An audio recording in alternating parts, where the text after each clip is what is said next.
Hi, everyone. My name is Tharmila Rajasingam. I'm a real estate agent here in the Greater Toronto area with eXp Realty. And today we're going to be talking about 50 plus living. And I do have a very special guest with me, one of my team partners, Michael Saliba, joining me today.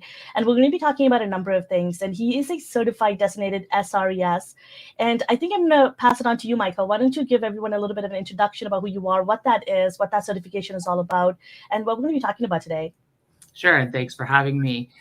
So I do have the certification as an SRES, and what it stands for is a senior real estate specialist.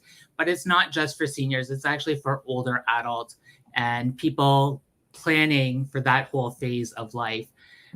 And we can help you with all kinds of things.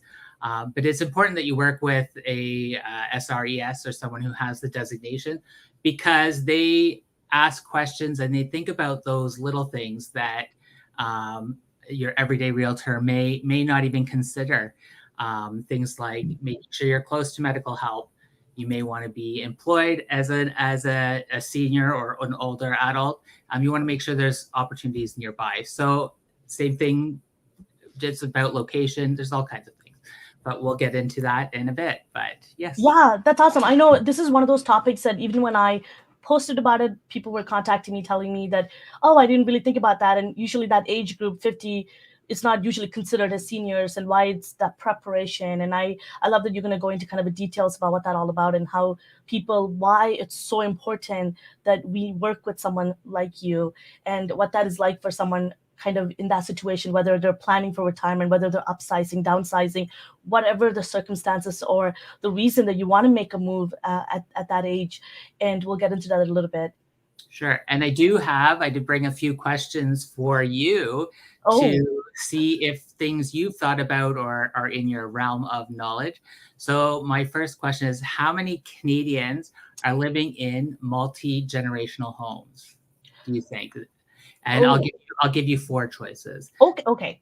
So the first choice is 1 million.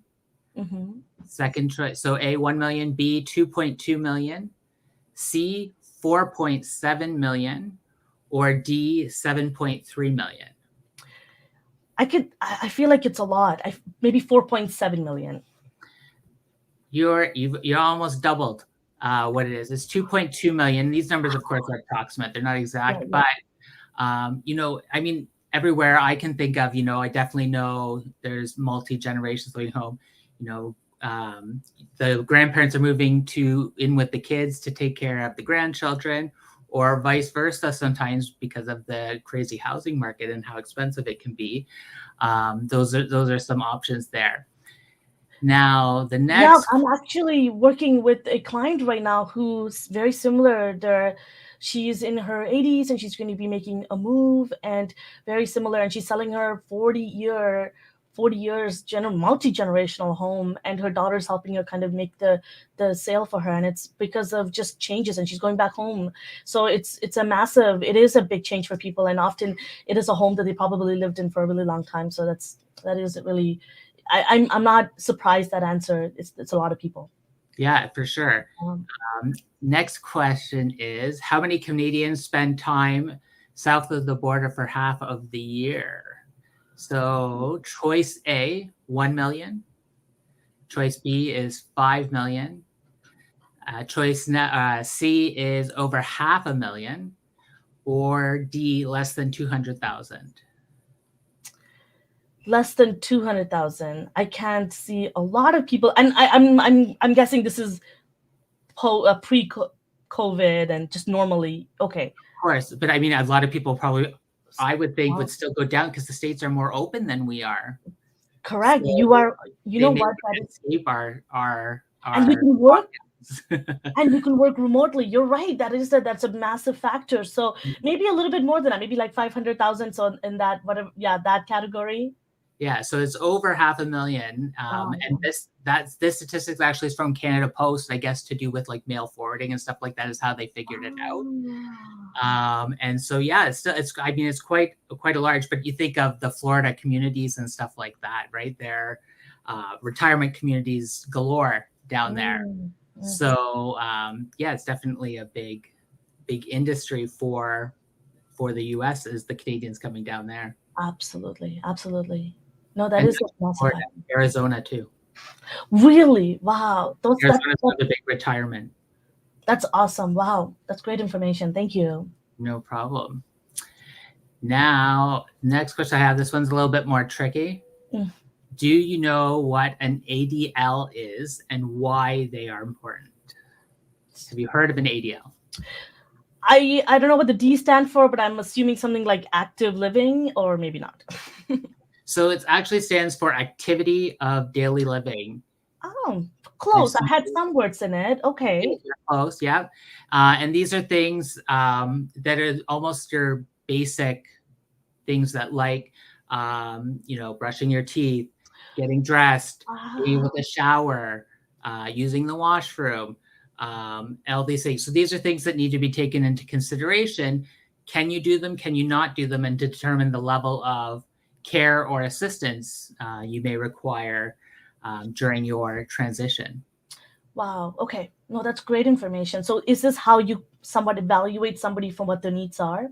That's right. That's why a consultation for someone in the 50+ market is probably a little bit longer than the regular consultation you would do with a young family or a single couple, or not a couple. And they would, there's lots, you don't have to go into in depth, but a lot more planning is required when you're dealing with the 50+ market, especially because you want to look to the future. And if one of your options that you're choosing is to age in place, which means staying in your home for as long as possible and not keep switching all the time, you want to build in those things that make it able to age with you, so that you don't have to incur those costly renovations later. That's a great point. That's a great point. And often, or you might be less mobile to do that when you get older, or might not have the assistant, so you want to prep for that lifestyle. That's a great point to make. So activity, daily living. Yeah, activities of daily living. Activities of daily living. That's it's sort of like the basics, doing same thing, doing your laundry, grocery shopping. There's quite the list that we would go through, but those are all the little things that you need to consider. And you would never think about it until, and I had conversations very similar to people who have aging parents, and until you come into that stage in life where you're assisting somebody, or you yourself are in the process of, those abilities are limited, is when you realize that it would have been, it would have been ideal to have planned ahead of time, but it's really hard for people to know. So I'm really glad that you mentioned that, and that you do assess people and go through the list to really paint a picture for what that lifestyle could be. Because someone in their 60s can be super active and are able to do a lot of those similar activities that they would have been in their 30s, but it's not the ideal picture for everybody, and how they age and how our body really react to our body getting older. So for sure. Yeah, it's quite the in-depth process. Yeah. Okay, so we'll move on to the next question. Sure. What are the 3 main types of retirement income in Canada? Oh, do you know? Well, some might know. Well, right away, I think of, RR, RSP, thinking of, retirement savings plans or pensions from your work, maybe. And I also think of, because we're in real estate, and myself and Josh, we have investment properties, so we're planning for retirement now. And, and it's very similar. So thinking about maybe equity from your home, and even maybe TFSA, and that's kind of I can think of off the top of my head. Yeah, so that's 2 of them.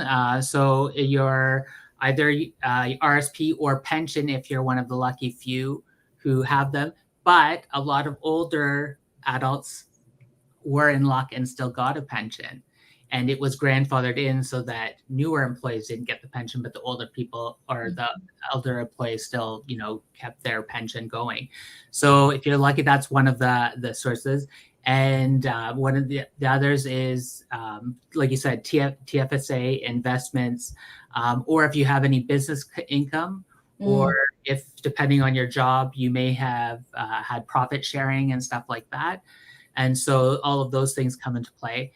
There's also one more from the government that you didn't get, and that's the Old Age Security and CPP. That's right. But this will not be enough to keep most people No. on a happy life. Exactly. It's minimal. I think it's somewhere between $12 to $1,500 a month. So it might get you some dinner out or something like that, but it's not going to get you much. And so, yeah, that's those are the three main types of candidates. There obviously are many other different options available, but those are the three biggest ones. Yeah. And it's really interesting. I think, one of the things that we talk about too is that sometimes people depend on like lottery winnings and gifts from family and things that aren't so certain often. And some people are put in a very unique situations where they have to seek other funding. So it's really important that you mentioned this kind of, really painting a picture for people about the future. For sure. And I mean, all of that, is something to take into consideration when choosing what your next step is going to be. Absolutely. No. All right. And the last question I have for you, how many stages are there to the older adult housing cycle? I'm going to say 4 because I'm thinking very similar to the real estate cycle. Unless if it's something different for seniors, I'd love to hear it.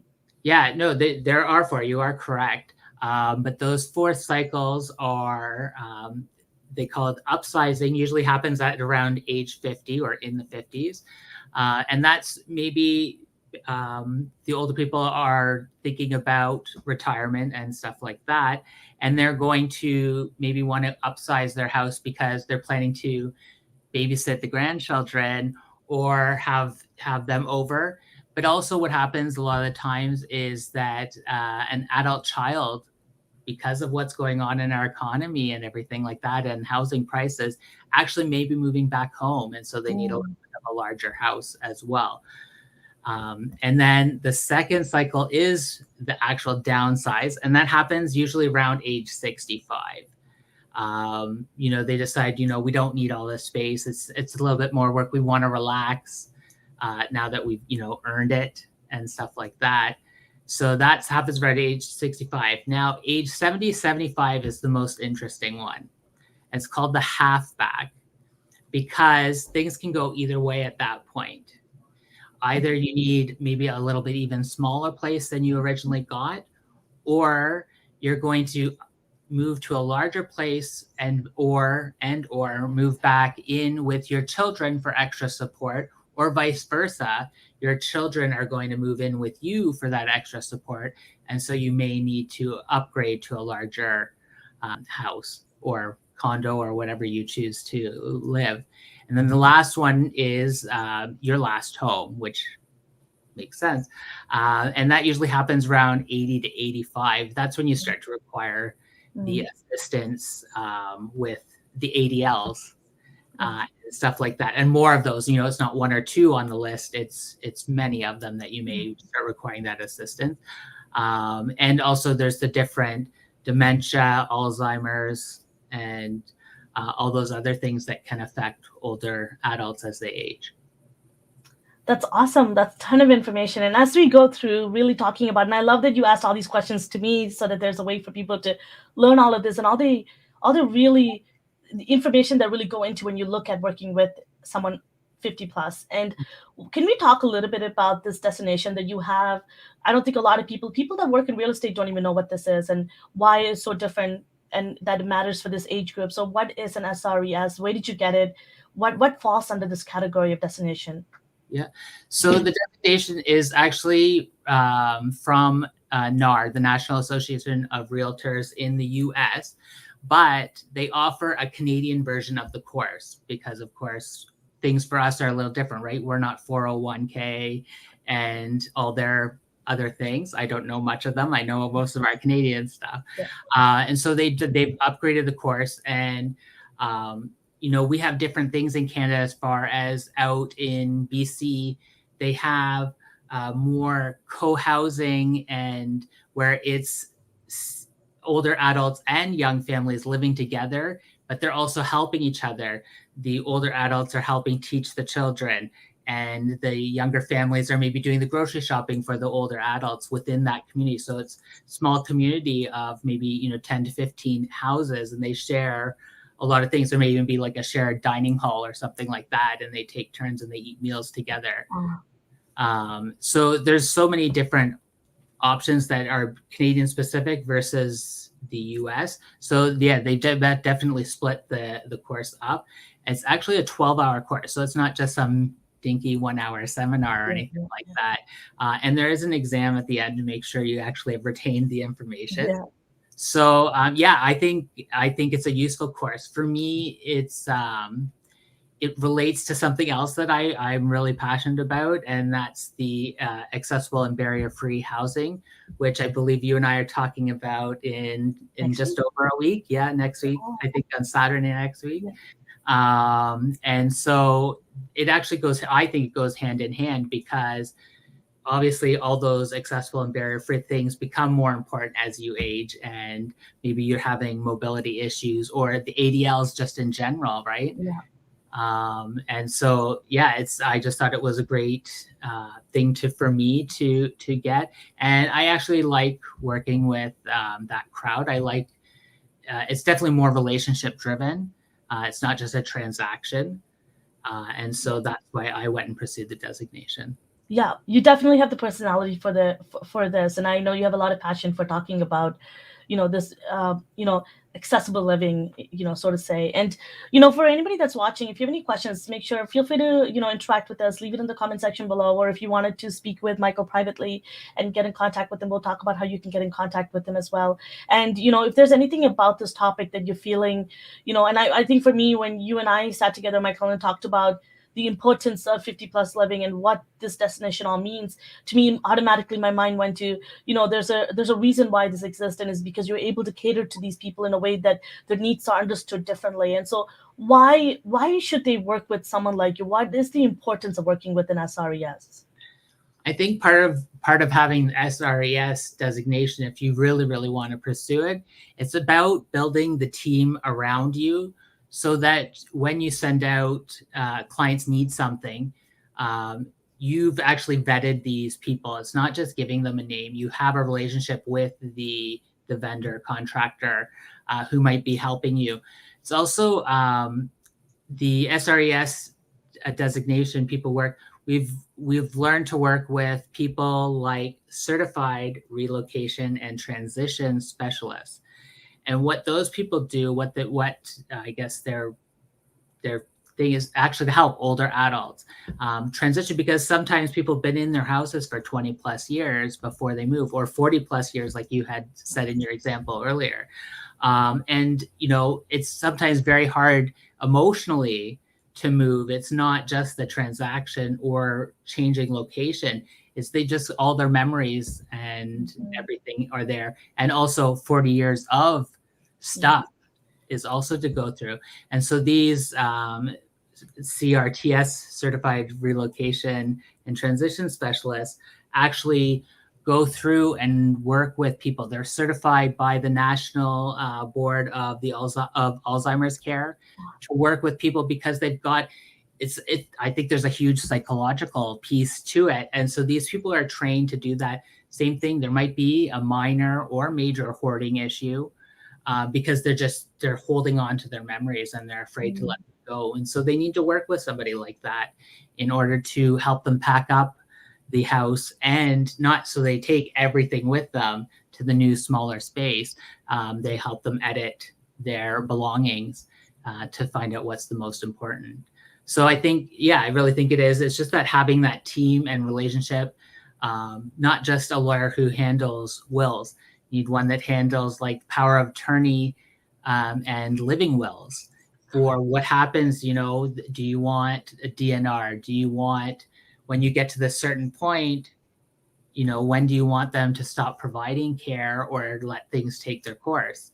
And sometimes they're not the easiest topics to talk about, but I think, and a lot of seniors work with seniors or older adults, when they're doing their real estate transaction, actually have a friend or a child who's also part of the transaction to help deal with it.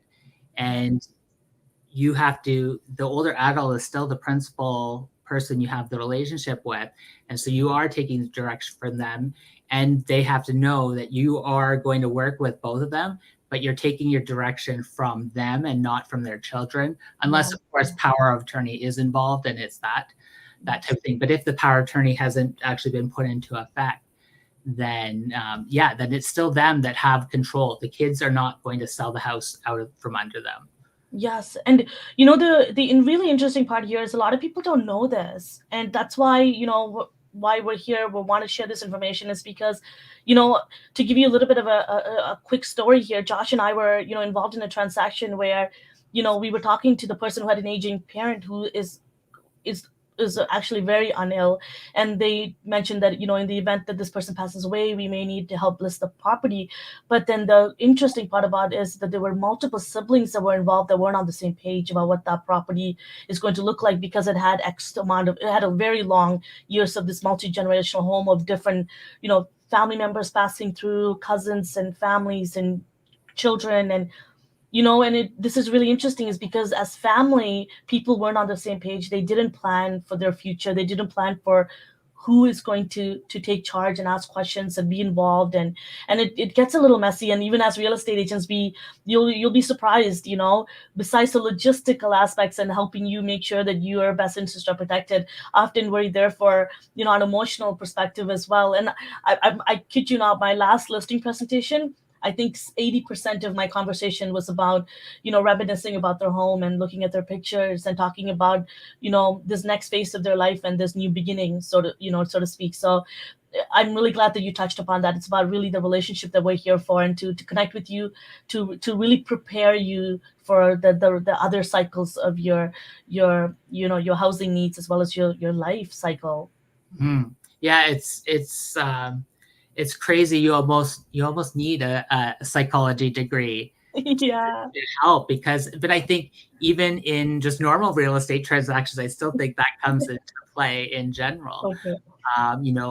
The one person wants this, the other person wants that, and how do you have to bring them to meet in the middle somewhere, or help them compromise and stuff like that, right? So 100%. And I wanted to, so for anybody that's watching, Michael, how can they connect with you? What they can expect when they work with you? Sure. So you can reach me on Facebook and Instagram at MCSRETO, which stands for Michael Saliba Real Estate Toronto, and C is my middle name, which is Christopher. So you can reach me there. And then I also do have a YouTube channel, but Facebook and Instagram are probably the two best ones to get a hold of me. And also my website is mcsrealestate.ca, and you can get there. You can look for listings and stuff like that, or contact me through that website, and I will definitely get back to you. That's great, Michael. And I'll make sure to put your information in our description below too, for any of you that's going to be watching this once it's on our channel past the live stage. And if you can ask questions here on the comment section below. But thank you so much, Michael, for joining me today, to really walking me through all of the the important aspects of what it's like for people planning for not just 50 plus living, but retirement, downsizing, upsizing, really painting a picture of what that like, and really is a situation by situation basis. So I'm really glad that you were able to kind of share all those information and all those interesting stats at the beginning. Thanks for putting me on the hot seat and asking all those questions. I really didn't know a lot of those information about people that are moving down south to the US, or people that are living in multi-generational home, and the type of retirement funds that are available for people in Canada. So thank you so much for really sharing all those depth of knowledge today. I really appreciate that. And the other aspect to all of this, before we end the conversation, I do wanted to talk a little bit about us having another live where we're talking about the second addition to this, is that often that's connected, which is one of your passion, is the accessibility portion of everything, barrier-free living. Can we talk a little bit about what they can expect from our conversation next week on this, and what is barrier-free living? Yeah, so it's actually a huge topic, but I don't think many people who don't experience any impairment, mobility issues, or anything like that actually think about until it happens to them and they have those mobility issues. They break their leg, or they break their hip, or something like that, and they're in a wheelchair all of a sudden, and they realize that how much their current place just doesn't work if they ever had to be in a wheelchair or use a wheelchair permanently, or full time. And so I think, you realize that if you're in an older house, especially, your hallways definitely aren't wide enough to maneuver and stuff like that. And a lot of the bathrooms, you could maybe get into the washroom, but you would have to back out. You wouldn't actually be able to turn around or anything like that, because they don't build those things.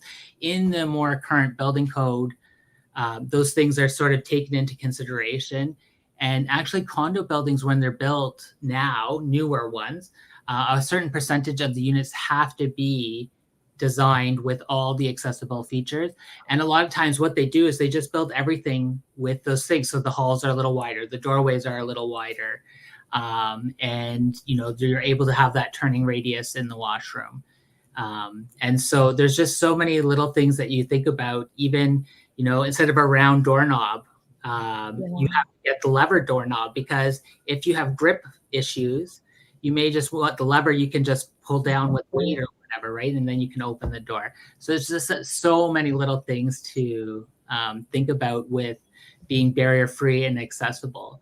And I know the AODA Act and stuff like that is coming into effect. I believe 2025 is when businesses are required to comply with that. So everything you're going to notice, I mean, everybody knows now the automatic doors, how many people use them even when they don't need them. And same thing, the accessible washroom, for example, in a public washroom, right? If there's that accessible stall, if you're using it, but you don't need it and other ones are available, that person only has one choice. You may have 3 or 4 other choices.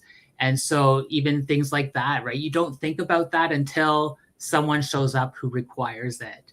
And I mean, it's a huge topic. And I'm really glad that you talked about the perspective of people don't truly understand until it affects them personally, or someone in their life, or, you're put into that circumstances that you have to view life through that lens. And it's really important that, as real estate agents, but also as people like you who specialize in working with people with, with different limitations and disability and ability, and even particularly people that are 50 plus living, and preparing them for different types of all sorts of lifestyle, really, and serving their needs in the best way possible, and building that relationship to really see through their lens, and to ensure that we help them the best way possible. And I'm really glad that you have a really good energy about you, Michael. And every time we speak, you share a ton of knowledge, and that's why I wanted to really bring you onto this platform, so that people are able to hear from you, what they can expect to what it's like, in terms of understanding this, because people that could be watching this could share this information with somebody who might be going through this. And that's exactly what this is. It's not directly even to target people that are, hitting that 50 plus mark, but think about it wholesomely, right? Even for myself now, understanding this, I would realize, when I get to that age, that I need to start thinking a little different instead of waiting till when I'm 80. So it's same thing with retirement, so thank you, Michael. And for those of you that will be tuning in after the live portion of it, and if you're watching this video, make sure to give it a thumbs up if you like it. If you have any questions, make sure to leave it in the comment section below. I'll definitely make sure Michael gets to those comments. And if you want to get in touch with Michael, connect with him and ask and get a free consultation, I'll definitely leave his contact information in the description below. So first of all, thank you so much, Michael, for just being transparent, so informative. I'm super honored to have you in our group, and you add definitely another layer of knowledge that it's so important for a lot of us to know. Well, thank you for having me. It's my pleasure. I mean, I enjoy sharing this information. And it is something that affects me personally as far as the accessibility and barrier-free living. So that's partially why there's a passion for it. For me, it's just you don't realize what you need to think about until you need to think about it. So I think planning is key. Well said. And for once again, we're going to be talking about the phase 2 of this, which is barrier-free living, next week. So make sure you tune into our channel, connect with us. We'll share those information in the next coming days. And thank you once again. And I will see you, all of you, next week. Well, we'll see you both, all of you, next week. Take care.